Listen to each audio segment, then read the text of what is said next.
More time out on the road means more time at home. I actually live in this house. I don't live in a truck. I work in a truck, which requires me to sleep in it most of the time. But I don't live in a truck. I live in my house.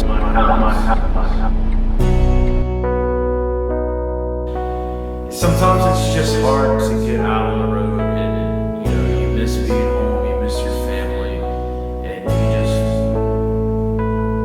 you don't really want to be out there, but you have to be out there because it's your job. It's what you do. It's what you signed up for.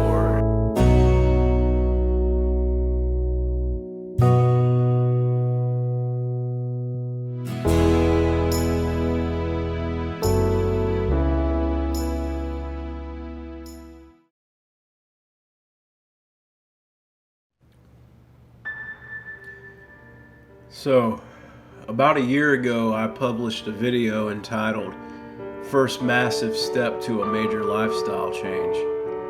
In that video, I explained how my life would soon be altered in a major way.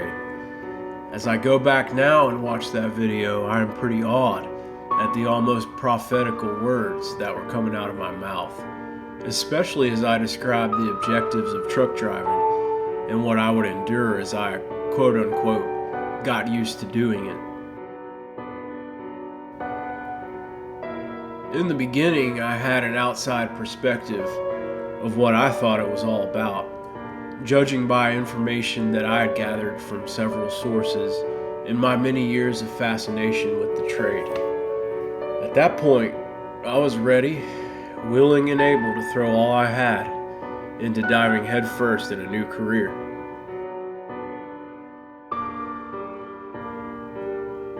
At this point, after nearly a year, I will confirm that it is all about everything I said it would be about in that video. I explained that I understood how it worked. The only thing that I lacked at the time was experience. Excited, enthusiastic, and anxious.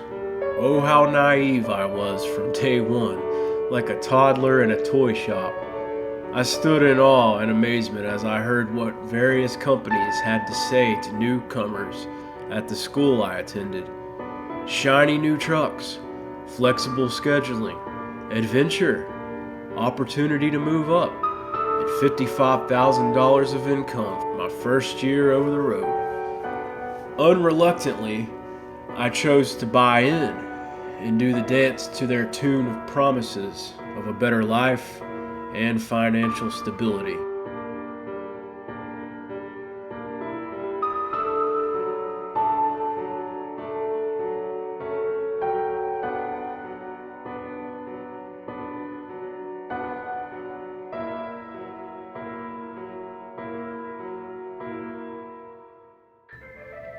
But regardless of what they had told me, I would have been in. Even if they had taken the time to explain to me that the turnover rate for company drivers at the time was a whopping 87%. It still would not have changed my enthusiasm and unrelenting draw to complete each step that I had made up my mind to fulfill. Because if you're anything like me, then you know it makes no difference how much you read or watch videos of others driving. It's all about the substance of first-hand experience that you're truly after. Nonetheless, I suppose that it won't hurt to get another driver's perspective on the big picture of it all. I'm not going to talk about numbers or leads in this video. I'm not going to tell you that I have the answers for who I think is the best company to work for. I will, however, in the most brief way possible, try to portray the substance of experience that I have come to know after putting in the time that I have invested to get to where I am at this point.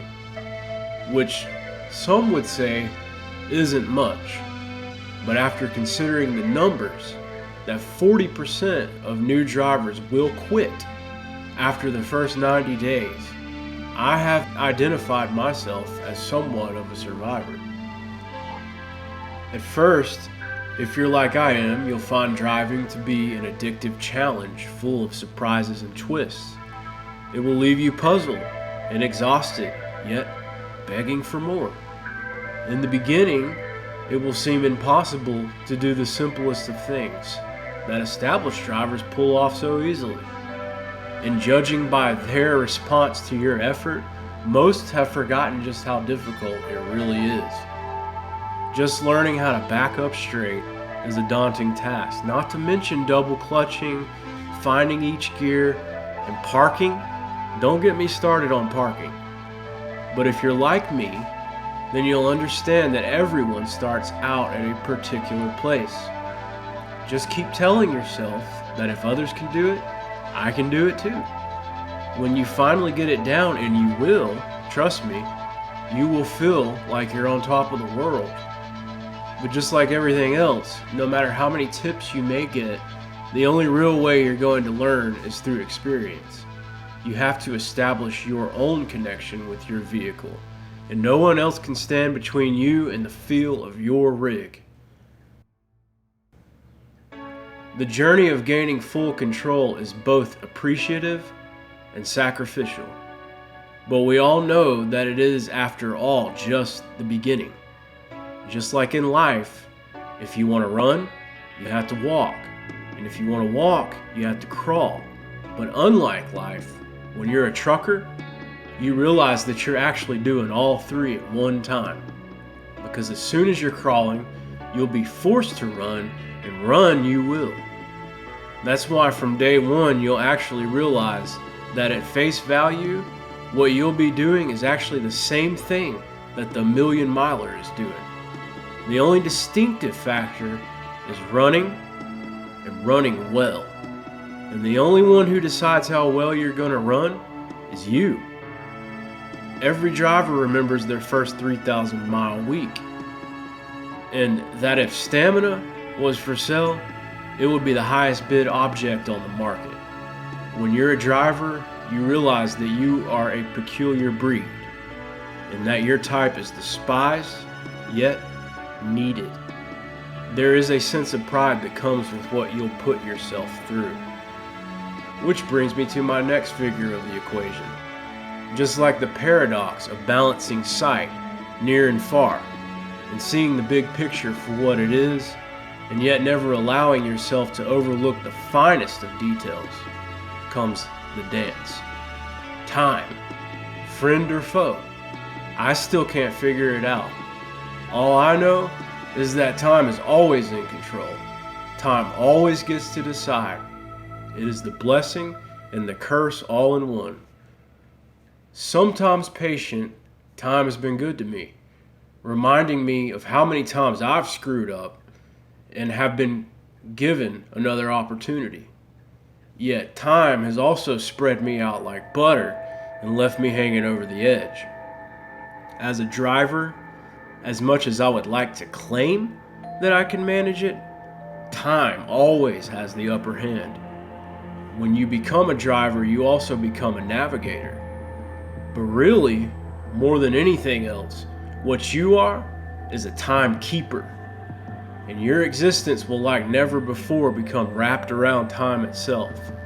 As cruel as it can be sometimes, it will also become the most important, most valuable thing that'll ever own you. It's something you never want to lose track of or take your mind off of. It's what supplies the very thing I've been speaking of thus far: experience. Time is a painful, yet valuable and unstoppable force that will hold on to everything you treasure and despise, and decide on its own when to dispense those things. It can get you into trouble or buy you a way out. And no matter how hard you're willing to run, my friend, you will never run from time. And whether it's time with those who you love, or time all alone that you spend over the road that moves like molasses, one thing's for sure: it will keep you on an emotional roller coaster every step of the way. Which brings me to my last point, and it is the most difficult aspect of over-the-road driving: because time at home is always too short, and the time you do on the road is nipping at your heels. Time as an over-the-road truck driver will split you in twain, and if you're like me, before you know it, you'll be finding yourself double-minded, living two lives. I feel like one half of me is a drifter, and the other half is a loving husband and father. The drifter can see the time at home approaching and his loving family waiting for him to come home. All the while, the family man is staring face to face with an approaching current carried by time, on its way to come and pull him back out, away from his loved ones yet again. It's a heart-wrenching feeling, that ebb and flow of time that keeps changing him, pulling him away from those he loves again and again. It can be very difficult sometimes, and the longer I do it, the more of a sacrifice it seems to become. I love what I do, and it's very enjoyable and rewarding, but I also hate the terms and what it means I'm giving up in order to do it. So it remains a constant struggle for me to continue over the road. If I could find a way to drive locally, I would consider it, and I will, but unfortunately it's just not the right time to do so, and so I remain where I am at the moment. After all, I have invested in my career. It would be foolish to turn away at this point. And so here you have a glimpse at my life over the road and how it has affected me so far. I know this all has sounded very depressing and disheartening, but this is simply how I feel about it. And these emotions I carry are heavy, like an 80,000-pound load I just can't seem to deliver. Don't feel sorry for me, however, because I wouldn't trade what I've experienced in the past year. It was a viable decision that I made even in considering the most painful of details. I just wanted to take some time to be real and share some words of what it all means to me. I am both downhearted and happy at the same time, and this lifestyle is a bittersweet one. I decided to put my experience in such words, in hope of identifying a truth some may indeed find as they embrace a trucker's lifestyle. So be forewarned, yet consider all things. I still have not turned away from it, and I do continue to embrace this choice I have made.